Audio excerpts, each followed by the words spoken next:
Welcome to Get Smart Office Edition. The show where we help you laugh about and get better at office life. I'm Shannon. And I'm Laura. And it's Friday. Woo!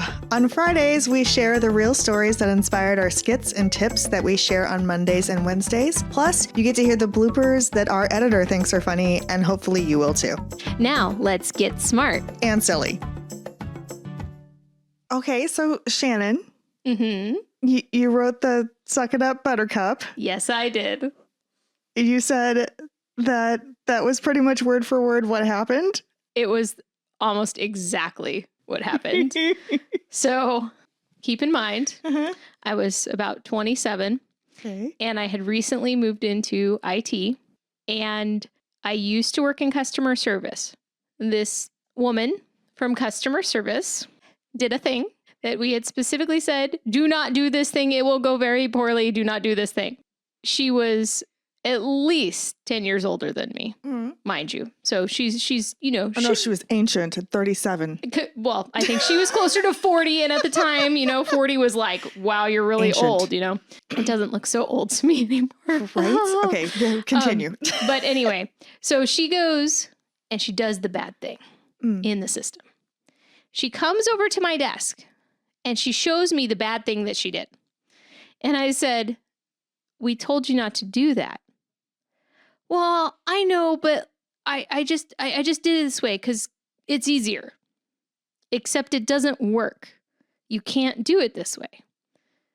Okay, so can you fix it? I looked at her and I was like, you can fix it by doing X, Y, and Z. And she looks at me and she says, that's a lot of work. And I said, yeah, it is. That's why we said, don't do this. And she's like, but I don't want to do it because that'll take a long time. So she wanted you to do it? She wanted me to do it. And it would take a long time. And it would take a long time. It would take me just as long as it would take her. It's not like I could do it faster, right? Yeah, and she made the mistake. So then she says to me, she's like, can't you just do it for me? Because I just don't want to. And I was like, no, this is part of your job. And she kept telling me, well, I just don't want to. So finally I looked at her and I said, suck it up, Buttercup. So she goes to my manager. Did she go to HR? She goes to my manager, who is also her manager, because our manager was like over IT and over customer service. She goes to my manager, and about 5 minutes later, I get a phone call from a manager, and she's like, Shannon, could you please come to my office? Oh, no. And I can tell she's just like super annoyed, right? And I was like, uh-oh, I'm in trouble, right? So I go into my manager's office and I sit down and close the door, and I look at her and she's like, Shannon, you can't say suck it up, Buttercup to people. And I could tell that she was like trying not to laugh and she was trying to like do the I have to be a serious manager right now because somebody's a delicate freaking snowflake. And so I looked at her and I said, I understand. And that was the end of the whole conversation with my manager because she was also just like, I cannot believe this 40-year-old woman is going over there and then complaining to me that someone said, suck it up, Buttercup to her. So I understand when people don't like doing something, but trying to pawn it off on someone else because you did the bad thing. No, just no. There's several layers to that of just not taking responsibility and then trying to make you do it. And then complaining because I told her to do her job. And then resorting to telling mom. Yes. That you told her to. I expect that people who were like significantly older than me are going to be more mature. Yeah, but this was an instance where you're definitely wrong about that. So anyway, it's one of those things where we all make mistakes at work, right? I make mistakes to the point where I have literally taken down the entire company like twice in a single day because I made a computer boo-boo. Like network wise? Oh yeah. Okay. Took it down. Took the whole company down twice in a day. Not like you burned the building down. No. I'm not an arsonist. I am not an arsonist. Yet. Drive me there. But push me far enough. Right? No, not really. I might think about it, but I would never do it. Exactly. But when I did something like that, I immediately said, this is my fault. I have done this bad thing. I will fix anything I can possibly fix. Mm-hmm.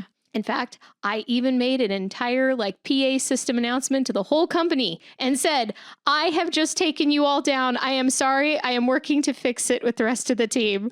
I announced this to the company. This is personal responsibility. This is, I made a boo-boo, and that was a big one. And take responsibility. It's okay that you made a boo-boo. What is not okay is trying to make other people fix your boo-boo. I'm not there to kiss your boo-boo. I am not your mama. You kiss your own boo-boo. You bandage yourself up. You're an adult. Whatever. Especially at work. Come on. Yeah, exactly. So in any case, it was one of those things where I really appreciated my manager because she had to toe the managerial line, but I could also tell that she was just I wish I could say the words that I think in my head to that woman. So that's my suck it up Buttercup story. Awesome. Yeah. Well, thank you for that. Sorry that happened. It's okay. I survived it, and the delicate snowflake moved on with her life at some point. So, it's all good. So, in any case, listeners, don't be delicate snowflakes. Take responsibility for your actions. And seriously, just suck it up, Buttercup. Words of wisdom to live by. Amazing.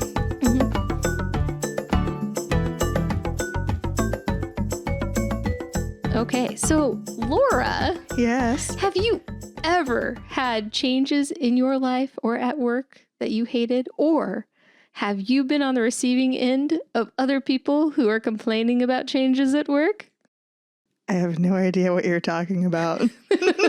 This has never happened to you. This has never happened to me in my 10-ish years of working in a internal customer service office. No, never.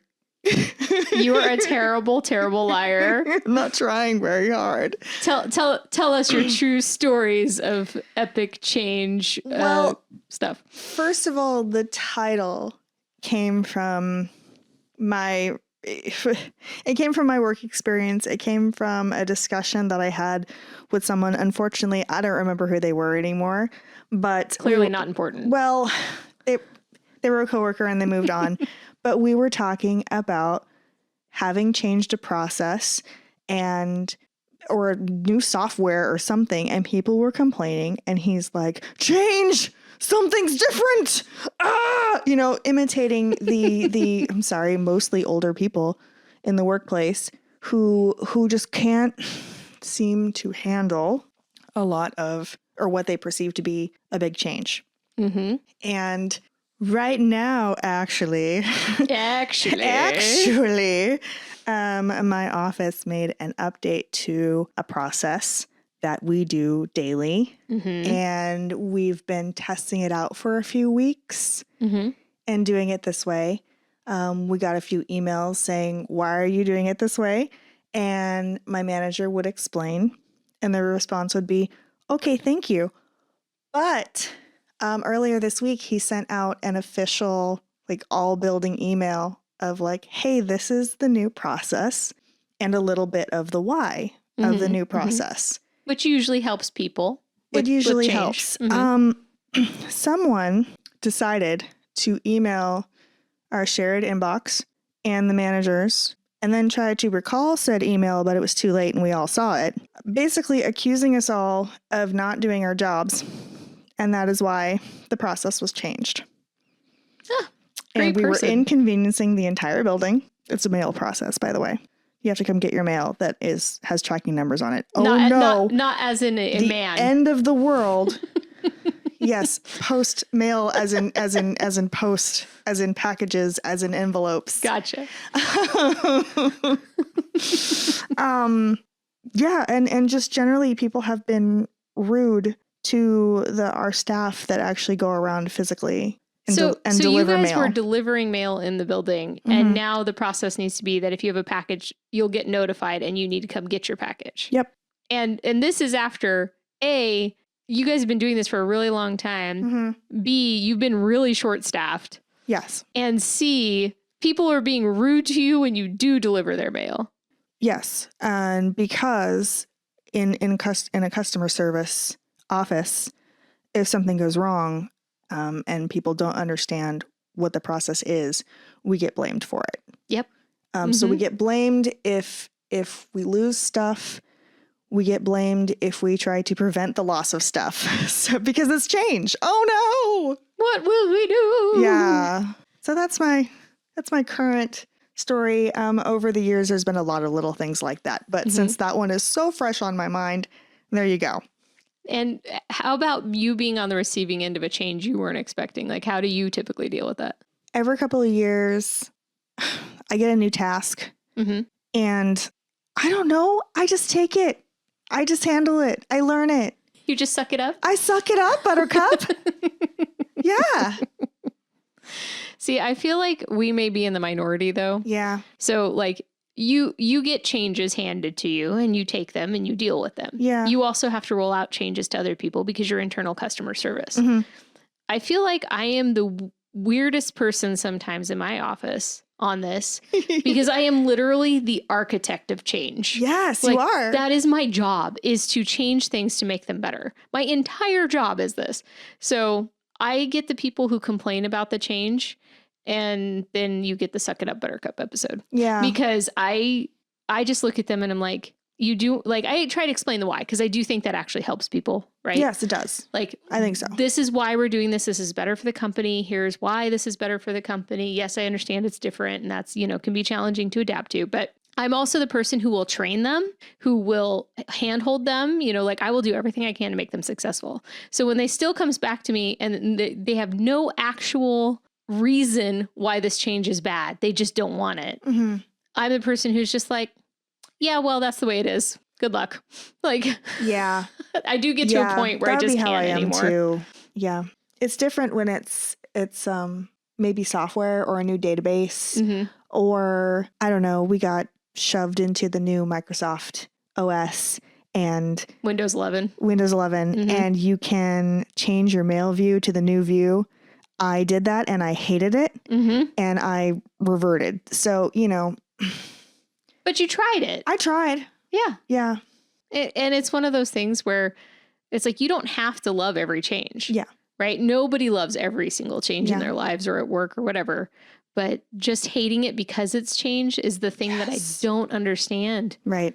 And I feel like you and I are in the minority of humans who don't hate change for the sake of it being change.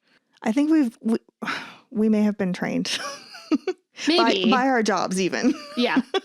Being the arbiters of change, we do not hate change for the sake of it being change. Yeah.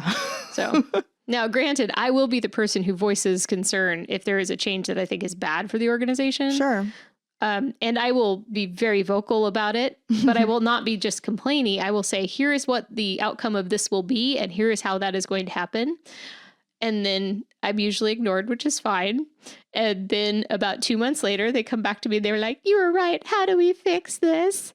And then I do not say I told you so, and I do not laugh in their faces. I just help them get past the problem. And then at home, I laugh and say, I told you so. And then I tell my friends. Yeah. Here's the thing. If you are the person who's like, oh, change, we will be talking about you at some point. Yes. So anyway, but yeah, it's I think change can be really exciting though, too. Yeah. Like, it's so cool when something like at work changes that you have hated for years. Oh, absolutely. And then it's finally changed. And you're just like, oh, I've been waiting for this for so long. And sometimes it's bumpy because, anything you roll out that's new is not going to be 100% perfect most of the time. And so the first couple weeks or whatever might be a little bumpy. But then if you think back, like just for a second, remember what things used to be like 2 years ago or 3 years ago or whatever it was at your work. Maybe it was an old computer system. Maybe it was this crazy process you had to do. Maybe you used to use an abacus instead of a calculator. Like whatever Rolodex. It is. Yeah. Like whatever. Do people even know what a Rolodex is anymore? I don't know. Do you remember the library card system? Yes. Like Dewey Decimal. Who knows those things anymore, right? Now we can just go look on a computer and we can search it. But before it was like, why would we have these newfangled computers in our libraries? Libraries are for books. And now the card system works fine. Why are we changing it? Exactly. Why would we change that? And now if you had to go look through a card system to find a book in your local library, you might strangle someone. Like, It's inefficient. Yeah. I'm glad I still understand it, but, it's great to have the tools we have. So. Remember the microfiche machines? I just remembered that. Sorry. I have never had to use one of them. I only know about them from television. Oh, I did. Anyway, glad that's not a thing. Let's go do some research back at, look at 1920s newspaper articles. It'll be great. Yeah. I'm sure people hated change back then too. I'm sure. On that happy note, be adventurers. Be change excited peopleness. There were words I wanted to use and I lost them all. I don't know what to tell you. She said. Yeah. Like be that cool person who's like, wow, I'm adapting. This is change. And I know that change is not bad for me because I, as an adaptable person, can handle anything that's thrown at me in life. Yeah. I'm an adventurer. If you're in a workplace long enough, things are going to change. So it's true. And hopefully for the better. Yeah. Yeah. And if they don't change for the better, you can leave. You have this ability. Yep. So, but yeah, be adventurers. I like that. Yeah. Get your sword. Get your sword. Get your shield. Maybe a bow. Yeah. Some arrows would be helpful if you're going to have a bow. Yeah. Definitely a cool hat. Got to have a cool hat. Absolutely. Add a jaunty tilt as well. Oh, yes. A jaunty tilt. Yes. Yes. Maybe some leather boots. Yep. That'll work. So. All right. We should. And a horse. We need a horse. All right. We need to ride off into the sunset, Shannon. All right. Have a wonderful week, everybody. Bye. I shall steel myself and gird my loins. Yes, Laura. People who are 5 feet tall can be people. You jerk.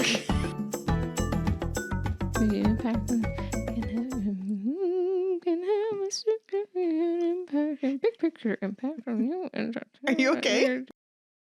Woo! Okay. I guess I should be a little more serious. I'll be serious now. Okay. Why so serious? You definitely make a better Harley Quinn than Joker. I just want you to know that. Sure thing, Mr. J. I'm Batman. Where is she?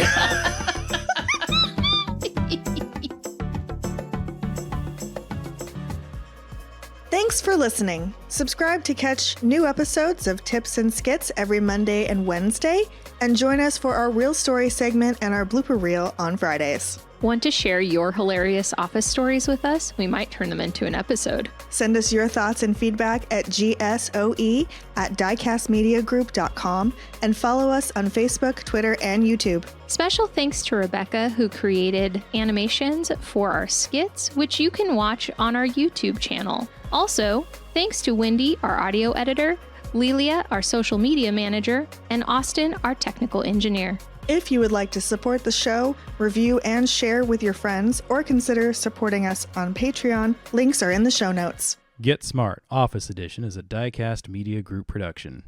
Oh, it's great!